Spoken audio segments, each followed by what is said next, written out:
fellas, I would like to know some of your favorite. Doesn't have to be the most favorite.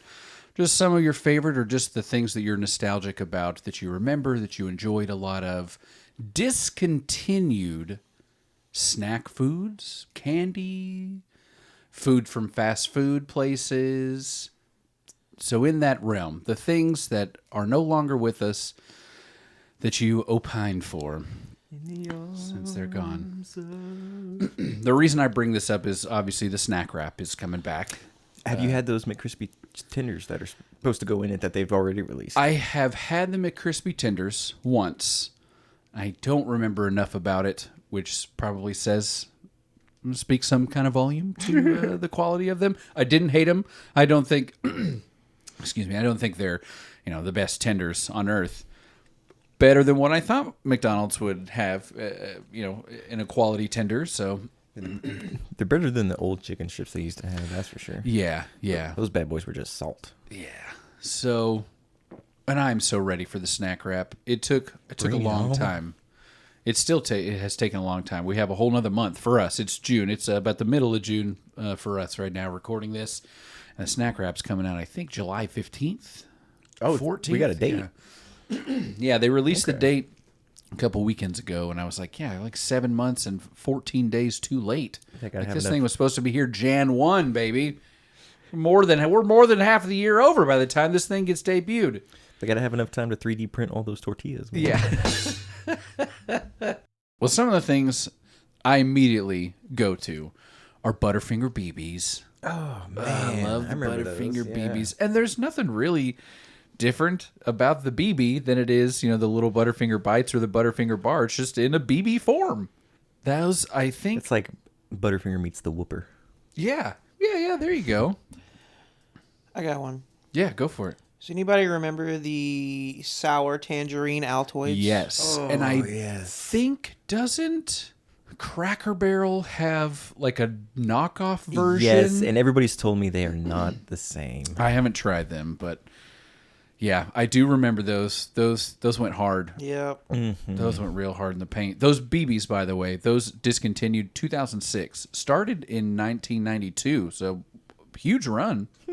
Another good one that I think about that I know you two indulged in is grabbing a can of Surge. That was number one on the list. Yes. Is it really? Yes, like they've done little like limited runs, or you could probably still order like something, but it's not in the restaurants. It's not in vending machines. Yeah, they were like, we're gonna go with Mellow Yellow instead. And Vault, that was another one. Hey, that was close. I kind of liked that. I'm not gonna lie. They used to have it in the fountain at Taco Cabana, and I was like, yeah, man, nothing like this watery queso with Vault. That was Surge 97 to 03. My parents, grandparents, any family member, if you're listening, don't listen. Do y'all remember the original Four Locos? Oh, yeah. Yeah. Caffeine. I was in junior high. Oh, wow. Drinking those after school. Brother. Why? Who got? I'm not going to snitch that out. Yeah, That's fair. That's too funny. The original Four Loko, RIP, right? Ugh. One that I thought they brought back briefly, but I could have been dreaming it up. 3D Doritos. Oh, remember those? So good. Yeah. Absolutely. I love they did bring them back at one point. Okay. Yeah, and oh man, I remember buying like several bags or little canisters of those because I was like, gotta support the cause. Yeah, dude. Keep them. So that was, 98 to 03 for the 3D Doritos. Y'all remember Pepsi Blue? Oh yes, I do. Never had it, but I did remember it. I remember when I would drink it, I was always like, I don't get what this is about, but it wasn't terrible. I don't know. Something along the same vein of like Pepsi Crystal, which I never had as well. Right, the clear. I wanted to try that one. I heard it's just supposed to taste like Pepsi, right? Yeah, but it's just no clear. dye. How funny. That's just straight, just My cash, Sprite tastes funny. marketing cash grab. We did nothing else but take the color out. Look at this cool thing our scientists did. I've talked about this one before on the podcast, just because we talk about burgers so often. Mm-hmm. But I miss the Chop House Cheddar Burger from Whataburger. Yeah. That is like my all-time fast food favorite burger. They've got to be cycling it through here soon. You got to think, because they're hitting all the favorites. The mushroom and Swiss came back. The Monterey Melt came back. I bet the A1 Thick and Hearty, they're going to roll that one through. Thick and Hearty. But yeah, dude, What was the name of that burger that McDonald's had early 2000s and like Kobe sponsored it? Do you remember that one? I remember a Michael Jordan themed burger, but I don't. While you're looking that up, I will, since we're in the McDonald's vein. Jordan had a shout out one, and it was one that I remember learning early on in our relationship. Your sister, Christopher, dug on the Big and Tasty. That's what it is. Oh, that's what you were thinking of? That's the one. No way. I just saw it, yeah, as the Big and Tasty. Yeah, the Big and Tasty. It had no cheese, if I remember, but tomato, which McDonald's does do a tomato burger now. I think still the like home style burger. Don't they have something like the Daily Double or something that has tomatoes as well? I don't know. My pops called it the Big and Nasty. Big and nasty. Hey, looking at this commercial, that looks like number 8 It's a Kobe. long run time. Oh, number 8 Kobe. Ooh. That was 97 to 2011 for the Big and Tasty. Apparently, Kobe lost that sponsorship with for the Big and Tasty during his The allegations. Yeah. Yes. Retro. Wow. Yes. lost old Mickey D's on that one. I do have another. I only have one more fast food one on my list, and that are the Jack in the Box breakfast bowls. Do y'all remember those? Yes. There were two versions. They had like a Denver omelet version, so ham or pork base. So they would do ham and bacon with eggs, and I think it did have some gravy in there. Tell me more. Yes, and I don't think it came with hash browns, but you could get like the breakfast hash browns and then throw them in there, which is what I would do. Ooh, yeah, you just mush them up a little bit. Yes. Oh, And yeah, the man. other version they had was just a beef version, so it was just sausage and all the same stuff. But man, I love those. And they went for a long time. Like 2023, you could still get them. And they debuted in 2008. I was so mad they got rid of them. I got a staple at Jack in the Box, and that is the ultimate breakfast sandwich. Oh, yeah. It's just like a supreme version of the breakfast jack itself. Okay. It's so good. Jordan turned me on to the sourdough jack. Slaps. Absolutely slaps. That's like one of the only things I'll get there unless I'm super drunk and then I'm getting tacos. Oh, yeah. When I'm feeling... Oh, go ahead. I have 2 Taco Bell items that I miss. Okay, Oh, let's yeah. hear 'em. I love the God, Taco Bell. Taco Bell. Do y'all miss the loaded grillers? Yes. the potato loaded griller. Oh, it was the perfect little just like add-on. And there Let me was- just get a few of them. There was one of like they came out with 3, and they took 2 of them off the menu, but one of them stayed on for like 5 or 6 years afterwards. It was the loaded potato, I think, was the one, Yeah. or something like that. But like, dude, They those were all good. so good. They really were. And the What's the other other one is the apple cinnamon empanadas. I never yeah. had them, but puts I bet McDonald's they're to delicious. shame. Oh yeah, the apple pie falls off so hard. Ever since they man. stopped frying it and they started baking it. There's something so different about it. It tastes like medicine to me now. You know what I mean? Yeah, it is bad. It is bad. You know what I miss from Taco Bell? They had it maybe in like the 2012 to 2015-ish time. They called it the grill stuffed nacho, and it was like this giant triangle tortilla thing. Yes. And it just had like little crispy bits and like beef in it. And it was cheap. It was like $1.99 or something. And it was so insanely good. I want them to bring that back so bad. I do remember that one. They also had a 7-layer burrito that I miss. Oh yes, Because 5 layers is not enough. I do remember the 7-layer burrito a lot. I remember, I think this was back when I like first started dating Jordan. Mm-hmm. It's when the 5-layer burrito came out, and much? it was 89 cents. And I remember that. We would equate things how cheap they were to the 5-layer. Oh, that's 4 5-layer burritos. That's about 6 beefies. Yeah. And now, God, what are they? They're like $4 or something now. It's absolutely I'll look insane. it up. It's crazy. And Taco Bell is absolutely one of those restaurants these days that will adjust their prices based on the location. Like, I work in Plano. Oh my God. And the prices there, there's a $5 create your own box online. Yes. Yeah. It's $6.49 in Plano. Why? To start.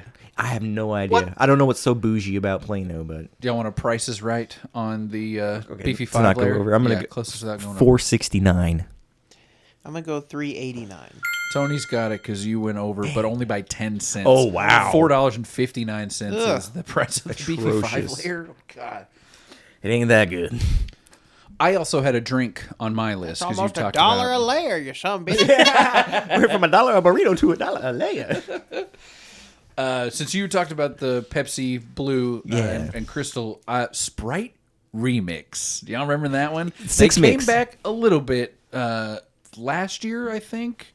They did like, It's a like a tropical, tropical, yeah. But the original remix, they had the 3 flavors. They lasted for 3 years. It was like 02 to 05. That was it. I drank those things like they were going out of style, and I bring it up because I know you like the 7-Up. Tropical. That's what it reminds me and of. it is so close to the Sprite remix. Okay, yeah. It's delicious. I have a 12-pack sitting outside the door right now. Me too. I got one at my house right now. Oh, man. Never get rid of that soda 7-Up. Yeah, I like good. it. Have you guys? I don't know if they still make it. It was like cranberry Sprite, and it was red. I do remember that one, yeah. It was so good, but it was like I don't want my tongue and teeth to be stained for like 3 days afterwards. That was insane. I don't know if it was Red 40, but my goodness, This Sprite tea though, somebody need to be slapped. not good. Oh, Absolutely. I haven't had How's that. it compared to like Lipton Brisk? It's like if you did Sprite with like some like actual home brew tea and made it like that, maybe it could be okay. But this bottled tea shit is terrible no matter what you get anyway. So to mix that with your soda, I have this weird thing where Lipton Brisk out of a plastic bottle is nasty, but if it's in the can and the can is cold, all of a sudden it slaps. The lemon brisk. Yes. That's brisk, baby. I Freaking love ice some the brisk. snowman. Yeah, dude. Oh, I love dude. some brisk. I only have, I got one more on mine, and I'll let y'all run wild with whatever else y'all got. And it's a twofer kind of, but made by totally separate companies. I'm pretty sure. One of them is Bagel Fools. This was a Bagel Bites, Big Brother. no, they're actual pastries with cream cheese. It's a craft product in conjunction with Philadelphia. Oh, I know what you're talking about. Yes. Those, yeah. And you could, I think they came cold, so you could just let them thaw and eat them room temperature there was or like cold. raspberry bars. Yes. Or you could microwave them. And it was just like a whole bagel, like a pocket, like a bagel pocket with cream cheese in the middle. That's amazing. So good. And then on the opposite end of that, Eggo made waffles with a jam, like a strawberry I jam remember in the middle of the that. waffle. They don't make those anymore, huh? They made those almost at the exact same time. Bagelfuls 03 to 08, Waffles 2000 to 2008. But yeah, man, I'm just stuffing housing crisis. fruit and bread. Sign me up, baby. I mean, like toaster strudels are like, so good. So one that I'm just gonna go full Kyle on this one, but maybe like 2007, 2008 at 7-Eleven, you could get a Mountain Dew Pitch Black Slurpee. Oh, I don't remember that. I don't think my kidneys can handle it these days, but back in the day, it was so good. BK still have the chicken fries? Those are still a thing, right? They like are seasonal these days. Like they'll come and go, It's but like the McRib, they're so good. Oh, which is disgusting, but doesn't your dad like some McRib though? me too. Oh, look at you, your father's son. The McRib. Like me and my dad have the similar taste on a lot of things, but I'll say one thing that it's kind of just like a random one that apparently my dad, he doesn't like root beer. I love root That's beer. so crazy. Yeah, because Root beer Jordan slaps. Jordan is wild about it too. So yeah, My pops has this one soda that he likes a lot that they only sell in like the deep south. I think it's called Grapeco or Grapico. I think. all right. And that is the best grape soda you will ever have in your life. The deep south. The deep side. Deep south. I got the ultimate discontinued item for y'all. Okay. So you know how like back in the day, or not back in the day, but like people that are older these days will say back in the day, like in the 50s and 60s, things were made with butter and it just tasted different. You guys don't know. Mm-hmm. So when we're that age, what we're going to say is, I miss my trans fats. Ah, yeah. Twinkies aren't the same. Taco Bell isn't the same. Yeah. They're terrible for you, but Oh yeah. them hydrogenated oils tasted so damn good. That is the thing that I have to look at on the back of packages, like when I'm grocery shopping and stuff now, it's like my doctor was like, the trans fat is the worst for you. And you specifically, you fat piece of shit. It's just like, you know how like it's like straight to jail, straight to the arteries. Yes, that, yeah. They should put the lead back in the Lunchables. The lead Back in the Lunchables. I want that shit to be magnetic, man. Pieces slaps.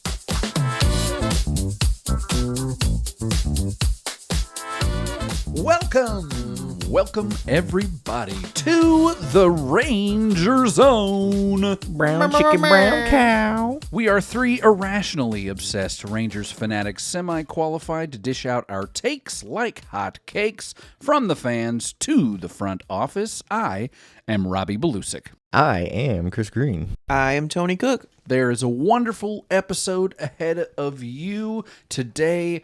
We're going to do some venting. I'm mad. Yes. It's a Festivus for the rest of us. That is right. Airing of all of our grievances. All the grievances. We will try to have some optimism in here because, after all, we are Ranger fans, and it would be kind of weird if we weren't blindly optimistic about some things. I got a lot of problems with you people, and now you're going to hear about it. But before we do that, how about a little bit of news?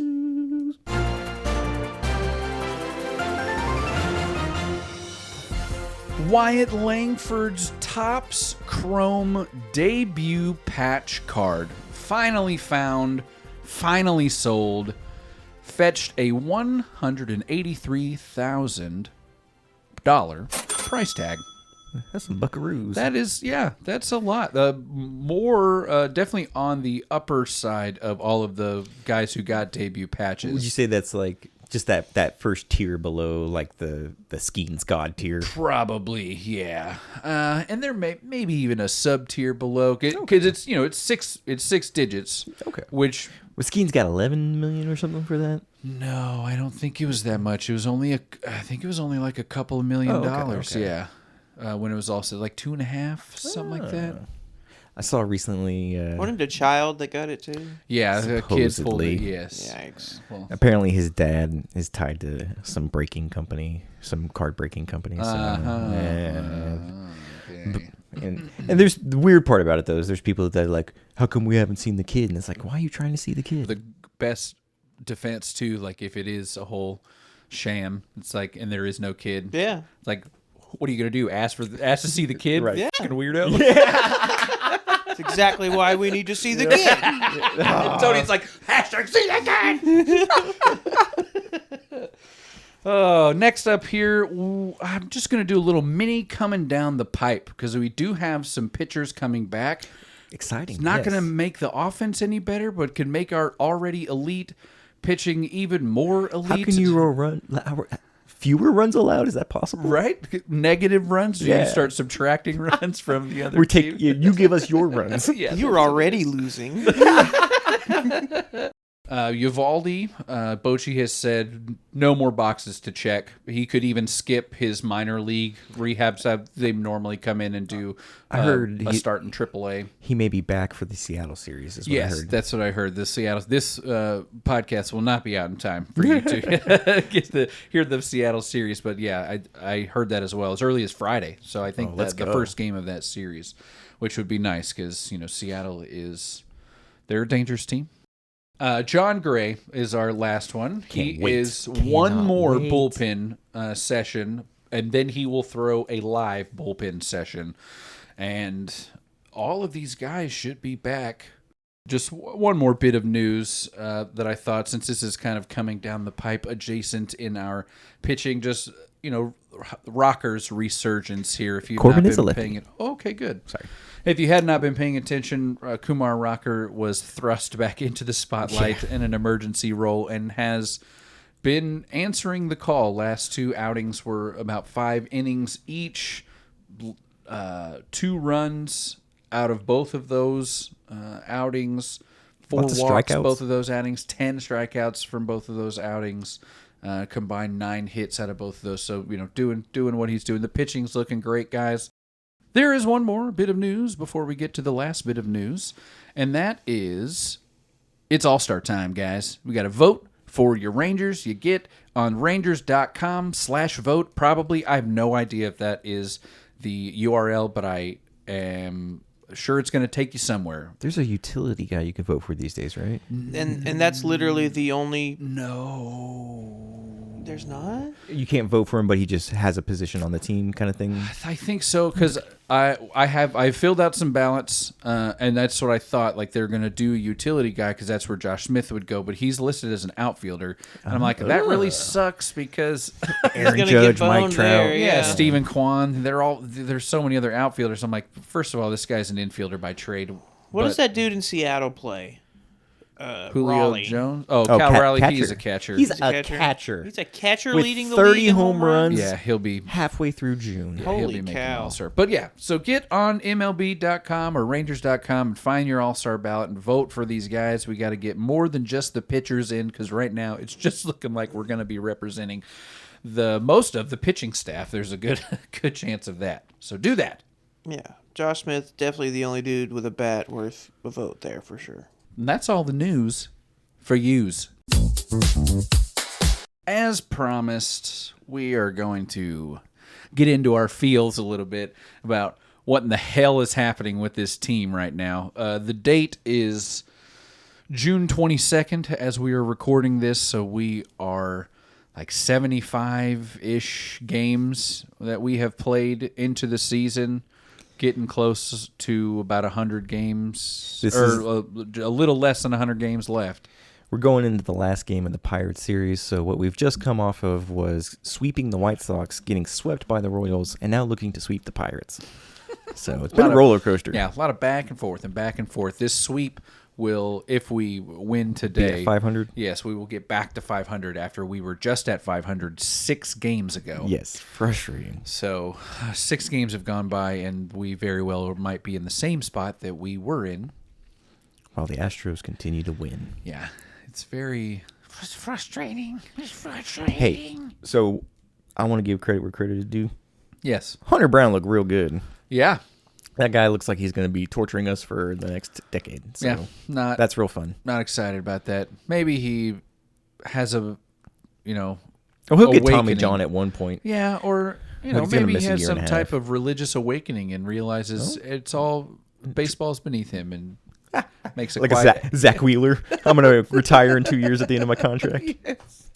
The thing that is obviously going to be ringing throughout all of our opinions is the offense is so terrible. Bad. Yeah, and not just like we're treading water. We're pretty much drowning over here. Everyone. If it weren't for the Rockies Yeah, and those 2 games where we scored 16 runs against the Twins. it's deja vu. We literally had this discussion at the near end of April when we did our first month wrap up, and I went at the through time all we of were the like, ranks. They're just warming up. They're just a slow start. No, They'll big figure it deal. out. So, I was going through. I went through all of the different ranks that we are at now. I could not find the ranks we were at previous, but it doesn't matter because they are pretty much the same from my memory.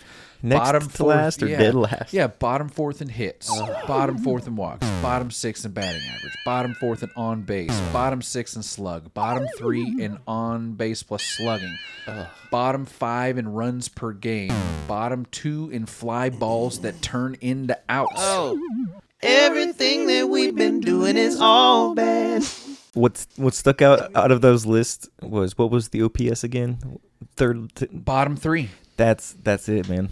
That's the one these days is OPS. So OPS is a big one. If you're crappy there. And if you go back and listen to that April roundtable discussion, I think that's what it was. We talked about how we were actually hitting home runs. The ones that we were hitting are home runs. That's not the case anymore. No. We're 5 less Power than league droughts. average for home runs. We've got 78 on the year, minus if we hit one yesterday because I didn't see. I think the stat that I was talking to you about at the last ball game that we went to, Robbie, Yes. was the home run differential so far between last season and this season. Yes. Is the biggest differential in American League history. Oh my God. And I don't know That's because something. Bochy has tried just about everything. I mean, we've had like inside out lineups, we've had guys. Semien has hit everywhere in the lineup pretty much. Yeah. The guy. Here's what was not on my bingo card for Rangers baseball 2025: Semien playing more spots in the lineup than Josh Smith playing more spots in the field. Right? Yeah. I mean, and then we've had like Blaine Krim has been up here. Dustin Osuna Harris. has been up here. Dustin Harris has been up here. And some of these guys, not because of injury, because people need mental. Who was the last person you've seen have a mental break? They sat Bombi down for 7 days. And then you got things like Justin Foscue not being good enough to get called up while he was a number 1 draft pick for us. Burger's send down was basically a mental break. Yeah. I've never seen a team. I mean, we're certainly at the point where we're Italian grandmothers. We're throwing everything at the wall to see if it sticks. The argument cannot be made that we have not tried to do things. Yeah. What's the lesson, though? Like, what does Chris Young learn from the offense he's constructed this year? Yeah, Because it feels like he overcorrected off of last year, but went too far to the all or nothing. And it hasn't happened at all. And that has resulted in it being garbage. Yeah. Like, a lot of these guys should be hitting home runs, and they're not. Jock, Corey, Marcus, all these guys have, even Adolis, limited home runs numbers from where they were in 2023. I'm not excited Jonah. about Wyatt's numbers so far this year. I'm really not. I was expecting more. A little bit of a sophomore, meh. Not bad, but not great. Another thing I wanted to bring up is just how up and down everybody has been. And there are some streaky players. Adolis is notoriously a streaky player, but some of these guys are not. They're not like, up and down. You expect it with Adolis, but you don't expect it with Marcus Semien. These long, cold streaks. Yeah, Wyatt Langford doing so hot in April and a little bit of May, and then has been very cold. Josh Young, a similar thing, but even shorter. His success was shorter. Yeah, and then you've got Berger was doing good after his rest, and Bombi, who is still doing good after his rest. Berger is not. Berger is, and he actually just got injured, I think, last night or the night before. That's scary. It's an oblique as well, so that could be more than 10 days. Yeah, those are lingering. Yeah, that could be a month, potentially. Luckily, we got Josh Smith, who can man first base. I was hearing the primary at-bats are going to go to Zeke Duran, which will be interesting. The guy, I mean... We'll try anything, I guess. Here's your 5th shot. That's really unfortunate because I'm not trying to solve a reclamation project problem in the middle of my struggling offense. Josh Smith needs to be in this lineup every single day. He is the only consistent offensive bat we have had from day one. Yep, he's had little mini slumps, but they've been smaller than his periods of consistency. Yeah, so I don't. Semien now is becoming way more consistent after 3 weeks. It feels like where he's been hitting the ball well. Yeah, and getting on base and getting RBIs. Like I think last night, because I was just catching up to see how he was doing in the Pirates series, and he was hitless, but he was only credited for 2 at bats because he walked once and then got a sac fly for another one. I'm like, great. Perfect. I will say this, and I'll speak to this a little bit about the overall offensive approach of some of these guys. But the team leaders, when they've been on the field, Semien and Seager, they've been exemplifying the approach that we're looking for. They've been trying to draw walks. They've been trying to see more pitches. And Corey Seager's an aggressive hitter typically. I think he can get his walks, but he loves to swing at the first pitch. I think they said at some point over the last couple of weeks that he had a walk in 9 consecutive games. And I think it went to 10. It went to 10? I think it did go to 10. Which means he would have the record then for Rangers, I believe. Yeah, I think you're right. What's crazy too, why he doesn't have a better batting average is like when you're walking a lot, you're seeing the ball really well. Yeah. In some cases, it's guys pitching around you, and for Seager, that is probably the case at least half of the time. I believe but Seager's, 10 walks in 10 games, that's crazy. You're seeing it. The tempered approach at the plate from Seager has to be just an overall organizational thing with him. Like, hey, this hamstring is going to be an issue. It's going to be an issue that we're going to have to manage. Yeah. But now that you've taken your rest, we've got it to a point where we believe we can manage it as long as you don't dig too far looking, I think the Rangers are okay with him, letting a couple of balls go through at shortstop, or don't we don't want you diving for shit. We don't, He's the only guy that gets the legitimate pass to you don't have to run But I think full speed to he's first. making Yeah. the most of that, and he's like, all right, well, let me go the opposite way with it. Then let me drag out these at bats, see Yeah. a lot of pitches, get some walks, get on base. He's And still you a saw, professional hitter even when he's struggling. He saw that I can't remember which game it was, but I did see that there was a reliever that was struggling with his curveball. His release was off, and so he was bouncing the ball to the plate like 3 or 4 times and had a couple of passed balls go by. Mm-hmm. And Seager was aware of that and was able to get enough of a lead at third that he was able to wait for that next dropped ball, dig to the plate, and had enough room that he was able to coast to the plate and not have to worry about that hamstring. So he was able to get stuff done. Heads up baseball. Just some cerebral stuff that the veterans getting into. I like that. So And that's why we pay him $32.5 million a year. Just a lot of money that's been absolutely worth it. For like perspective on how the struggle has been with the offense, if you look at the team leader in RBIs, I mean, it makes sense. Yes, it should be Adolis, but right behind him is Marcus Semien, who has been one of the most putrid offensive players on the team, and he's second in RBI. Ow. Yeah. like a couple of weeks of decent offense from Marcus Semien has shot him up these rankings for our team. I must say it. This should be Wyatt. Wyatt should be leading this team in RBI. He should be leading this team in everything. Yeah. Yeah. He should be, and he's not. Especially the way that he came out of the gate. Yeah. It was really something else. Maybe not batting average. And that's Josh not Smith saying at, he like, should be 285 amazing. right now. Yeah. Well, I It's think not hard to be the best on this team. Yeah. And I think Langford's batting average was up in the 280s for a little For a while. long time. He's right now he's in at the 230s. 239. Yeah. If he could give me 265 right now, God, that'd be wonderful. Yeah. That'd be great, especially coming out of the 2-hole, which is where he's living right now. That should probably be his goal for the rest of the year. Let's get to like a 265 range here. I would love for everybody to just bat 250 at this point. Yeah. One hit every game, please. That would make so much of a difference. That's like 20 to 30 points on everybody's batting average right now, because that's everyone's batting around 220, 230. There's been this hint that the league is starting to reverse course on the analytic approach of the, on base and taking your walks and hitting home runs, and that they're starting to go back towards classic, like, hits matter, getting on base matters. Like, Luis Arias, he may not have the most WAR, but what he does is valuable to a baseball team. Yeah. And so if there was any team in history that's a poster child for why that crap does not work, the analytics, it feels like it's this team. This team feels like an analytic dream offensively. It It looked so good coming into the season, It's funny that you mentioned and that. they're not gelling. People got a hit. Yeah, because Bochy and Chris Young, I think, have both been singing, I don't know who said it first, but have been singing the same tune, is that at the end of the year, these guys are going to look like what they look like on the back of their baseball cards. And that is the direct quote that I've heard multiple times. And I'm like, When's it going to happen? Are we in too deep in the bed with the analytic? Did we build this thing too much with the computer? It worked for the pitching. Yeah, no shit. It really Well, also, did. you're paying Jacob deGrom $1 billion, and Evaldi's getting paid handsomely as well. That helps. A good investment, though. Oh yeah, because at the performance that he's giving out, we're underpaying Evaldi with the performance that he is giving us. Same with Tyler Malley as well. He is getting underpaid with his performance. Patrick Corbin is underpaid. Yeah, no Oh my kidding. God. Yeah, like $1 million, I think is it.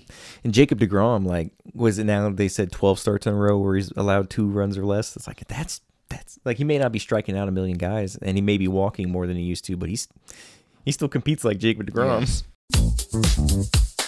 I'm glad that you bring up the pitching, because I did the same thing I did for the pitching that I did for the hitting, was that I just kind of went through all of our ranks. All those bottom threes are turning into top threes. Top threes, yep. Yeah, so here we go. Top 2 in ERA. I looked this up yesterday. I'm happy all of a sudden. I don't remember if it was before or after the Pirates game, so these may be different than what they actually are today. But top 2 in ERA, that's 3.18. Top 3 in hits. First in runs. Top 4 in home runs. Top 4 in walks. The Texas Rangers pitchers are top 4 in home runs. Mm-hmm. What? And Globe Life Field, while it does have a pitcher's park reputation, is honestly like historically already has been like the fourth best offensive ballpark. Still the home of the Texas Rangers. Yeah. Like, We're middle of the pack, but below average in strikeouts. Our FIP is only 360, which is cool because our ERA is 318. Those aren't very. So that means, which is crazy because it's fielding independent pitching, which we have an elite defense as well. So that's saying that our pitchers have been even luckier than our elite defense has performed. Yeah, that's crazy. Which is wild. And here's the one that I love, and this is first in left on base. We don't allow base runners, and when we do, they get doubled up. We eliminate or them we quickly. we eliminate them quickly. I love that. I was like, that's cool. I feel like our relievers have done a really good job with that. I did run through this one. It was first in runs. We've given up the fewest runs out of any team. Beautiful. And it's 256 runs. The next closest is 271 runs. Oh, so we're comfortably under there Yes. now. and it's Houston. And right? it's Houston. Oh my God. Yes, it's Houston. You know, You got the it on state of button. Texas historically known for their pitching.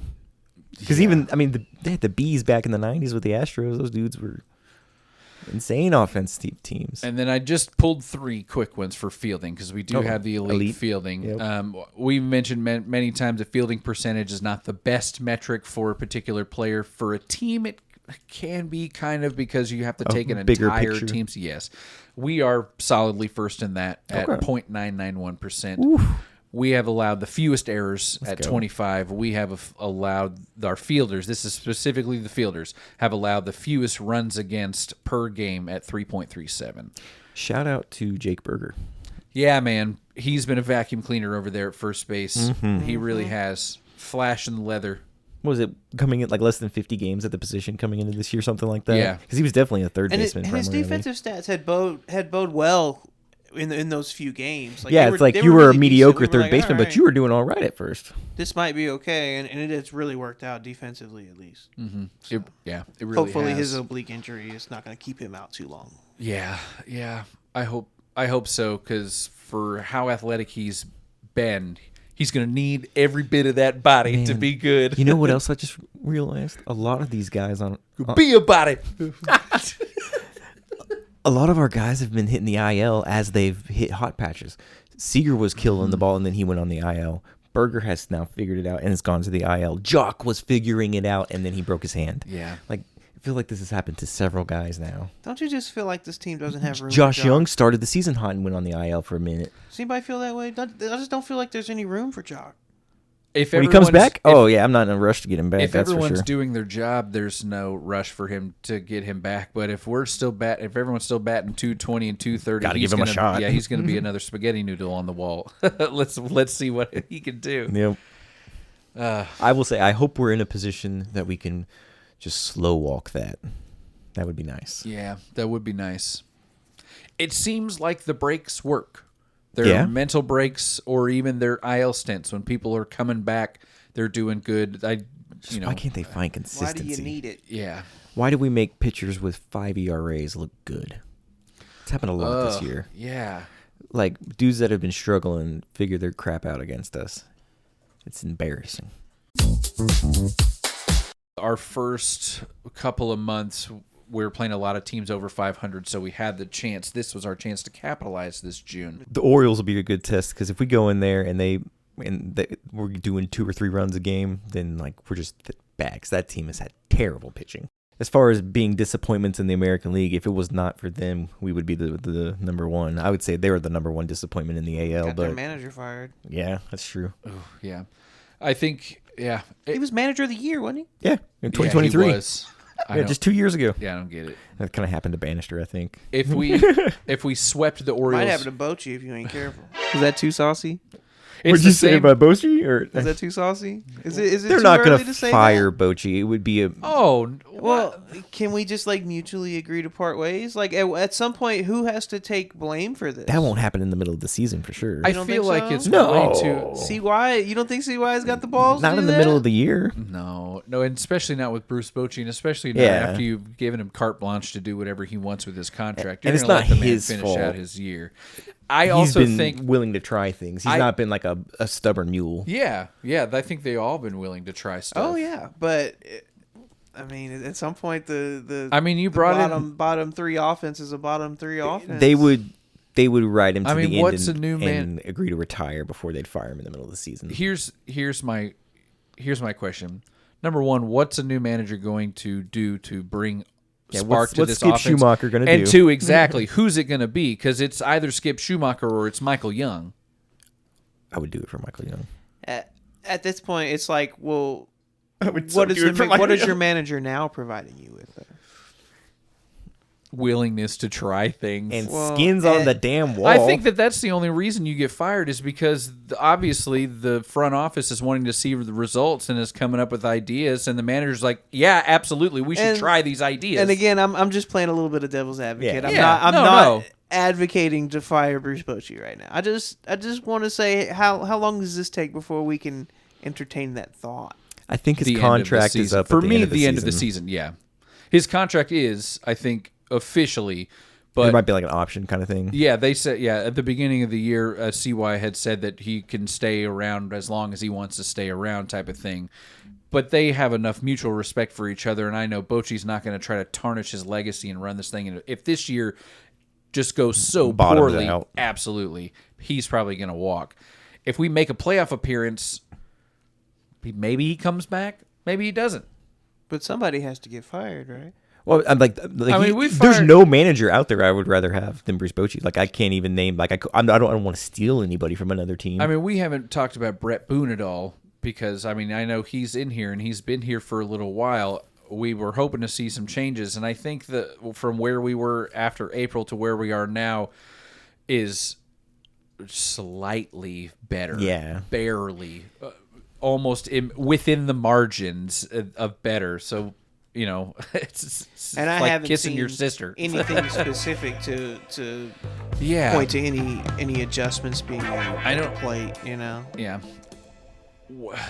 Justin Veal, is that his name? Yeah, Justin somehow Veal. Kept his job. That's the next axe to go. Yeah. If it's me, like, why is you? I understand you fired the one hitting instructor, but Justin Veal, I think, is the top of the totem pole as far as hitting goes. Why isn't he been fired yet?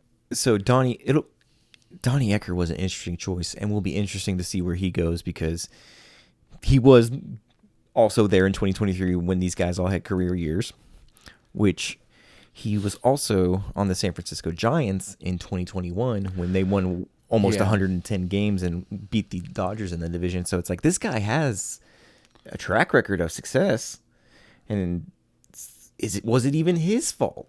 It's wild. Is it team-wide yips? Is it just right? Is it just everybody trying too hard?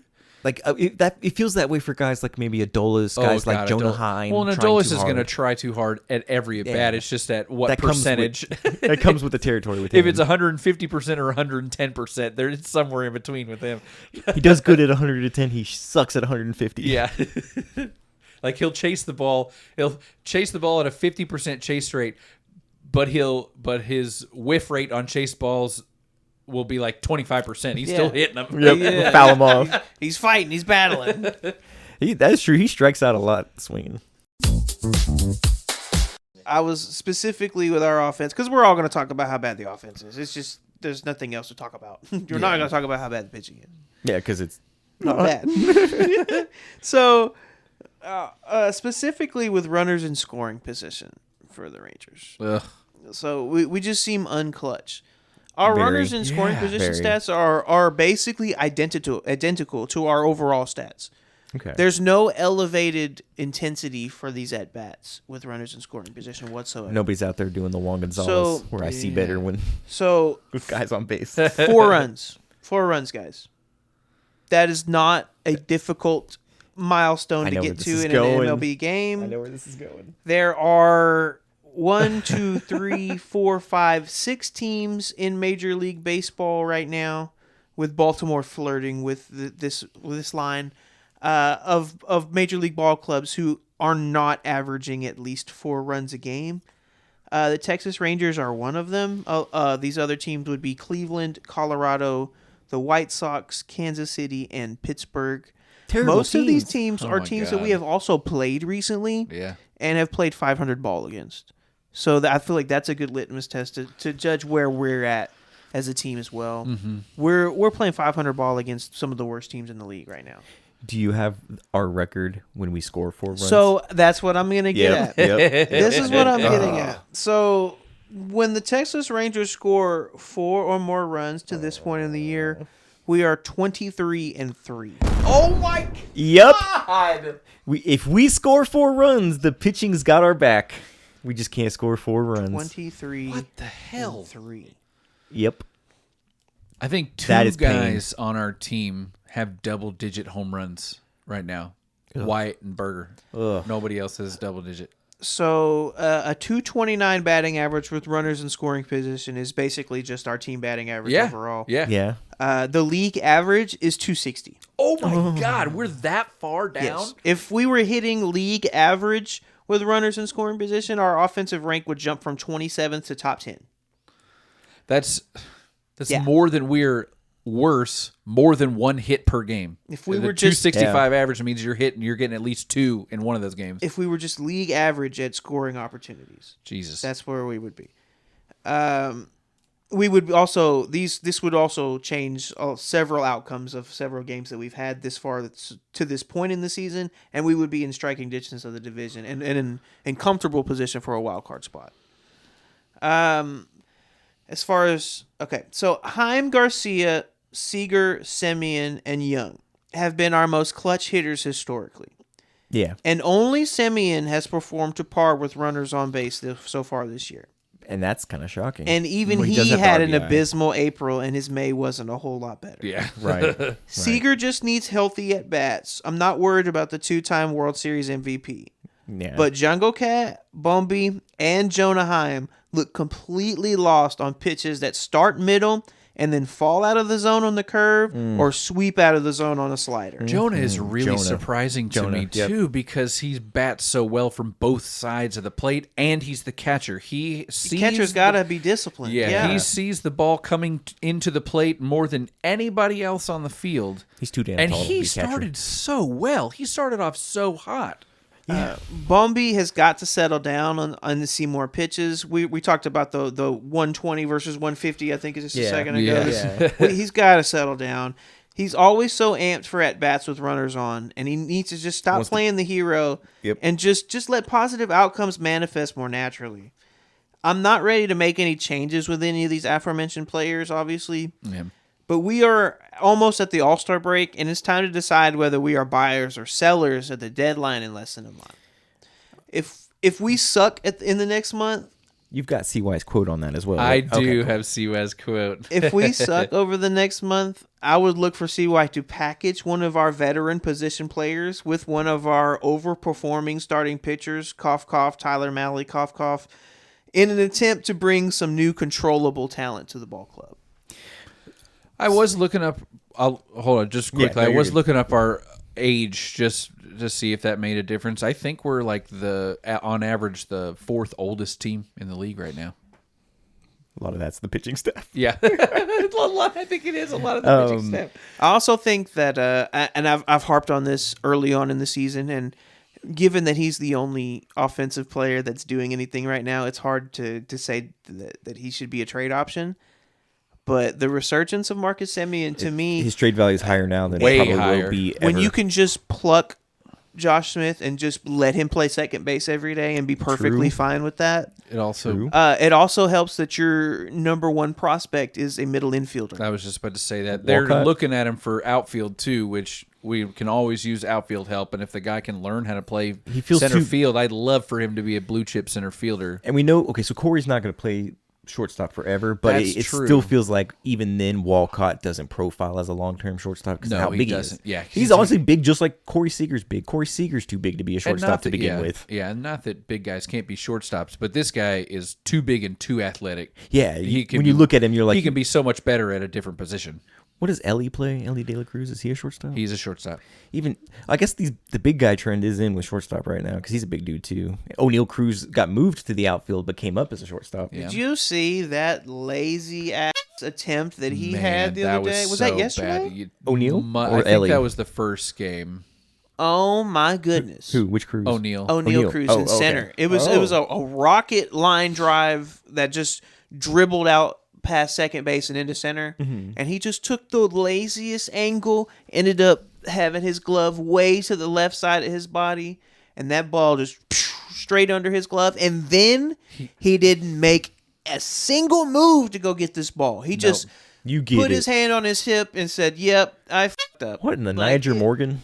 Yeah, it was bad. And then they had another blunderous thing out in the outfield. I think the same game or the next game, it was a double that hit the wall, and the outfielder that got it fell before he got it, and then fell as he got it again, and then pitched it to the center fielder who bobbled it and then threw it. It was circus act stuff, man. And after that O'Neal Cruz error in center, that next half inning, he struck out on like 3 or 4 pitches, and that place just erupted in I boos. bet. They were probably pissed.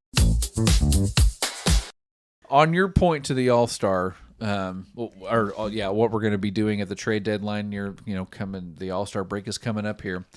I do have a quote from Mr. Chris Young, courtesy of the Dallas Morning News. The idea of playing a second half season that's not meaningful, it kills me to even think that way. With that being said, we do have decisions to make for the best interest and long-term health of the franchise. I expect to win. I expect to be buyers. Being 500 is not good enough. We've got to be above 500, showing signs of progress.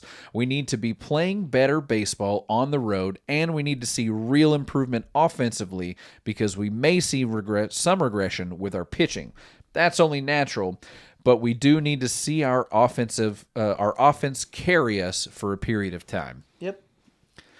I agree. Absolutely. This just hit the nail on the head. Absolutely. I feel like for whatever reason he doesn't get ranked very high as a GM, but I feel like he's very in tune with the team. He's got a great heartbeat on a read on our heartbeat. For sure. Like I agree with him. He shouldn't buy if we're only 500. Like at that point, you still have a great core lined up for next year. Retool. It's obviously won't be this year at that point. His ability, or at least this staff's ability, to identify pitching in free agency that is not expensive and can contribute immediately bodes well with this idea of a retool as well, because you know that you can find these guys each offseason if you need to. I mean, just like it's insane with like the bullpen. Like it felt very patchwork coming into the season, and while they do, it still doesn't feel like they got a dog leading the pen. They've done enough, like to beat third in ERA. It's crazy. With it, like you got Luke Jackson out there being shaky. Robert Garcia's been shaky. Chris Martin's been good, but can't throw more than 10 pitches without getting pulled because his arm hurts because he's 40. Right. So we've got a month's worth of games. So we have like 30, 31 games. Time's running out until the trade deadline. Martin's still dealing with that. My arm hurts, but they're telling me nothing's wrong with it, right? That's the thing with Chris Martin, right? Like there was no structural damage. There's no issue. Like, yeah. But he's just saying it hurts when I throw. And they're like, keep throwing. Yeah. Like, That's weird. okay. You're still throwing good, so keep out there.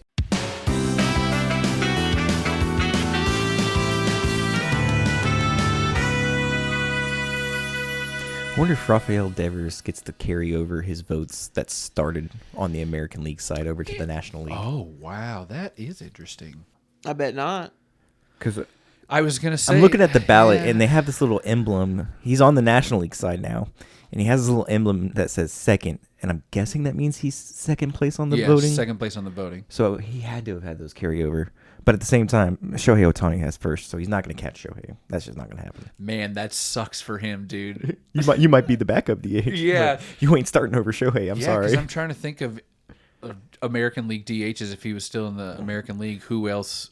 Is Yordan Alvarez killing it right now? I think he's been hurt lately. Okay. Because I know Rafael Devers has been on a tear for a while. This is a bunch of bums looking at this list. Ryan O'Hearn is first.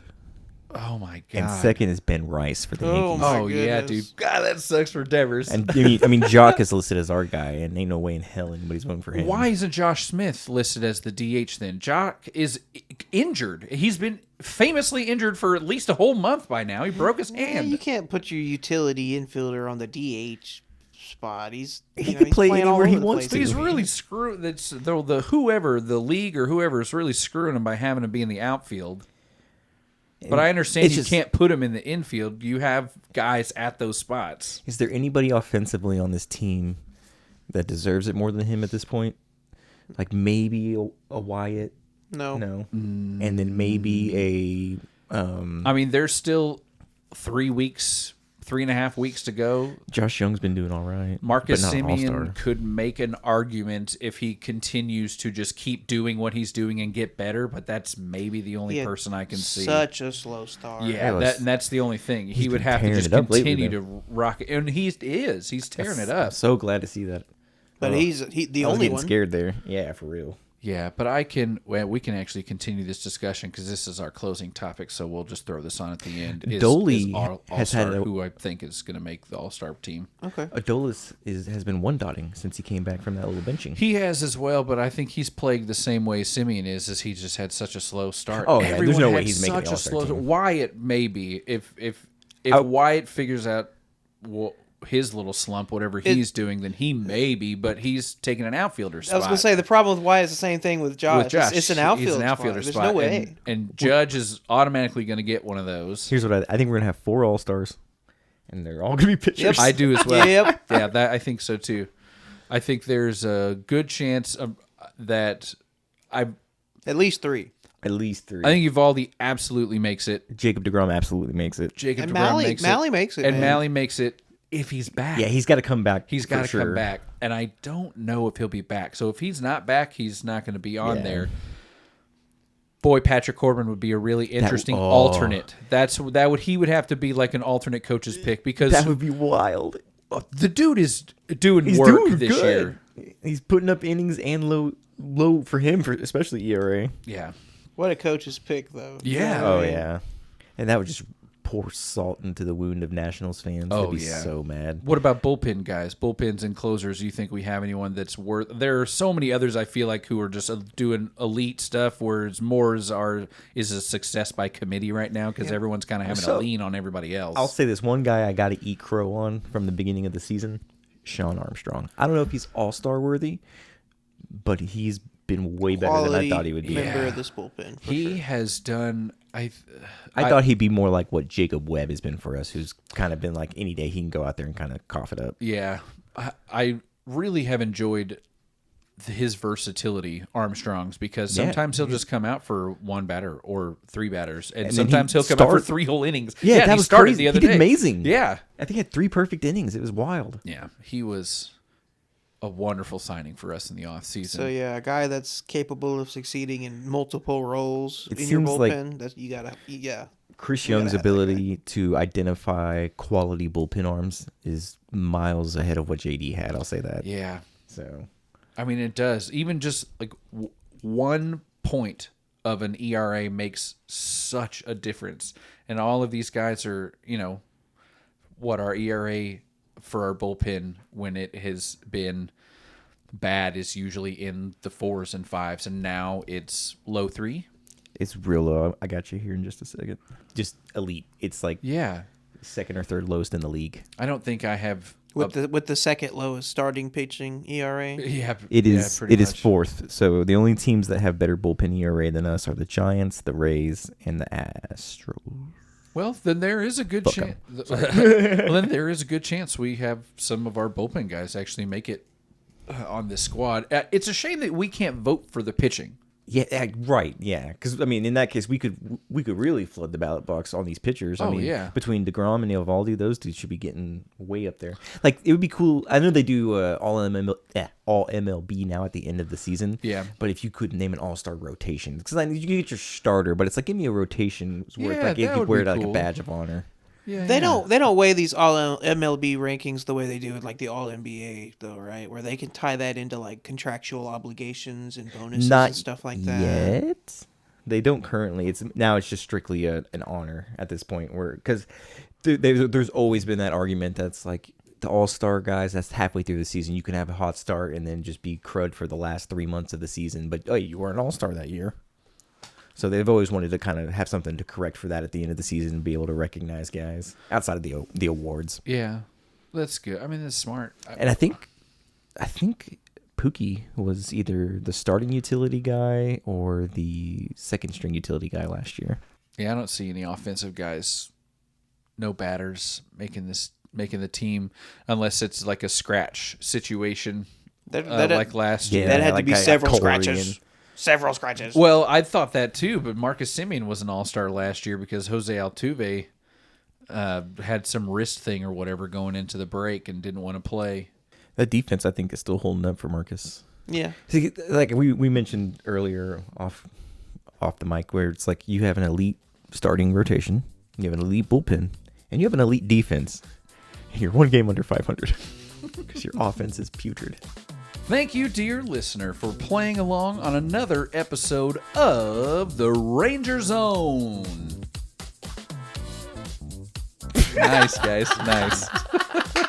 It always means a great deal that you take the time to spend the time with us, the air portion of a bag of Doritos. And as always, you can keep up with us trying to keep up with social media on Instagram, Twitter, and YouTube at The Ranger Zone Pod. That is at Ranger Zone Pod.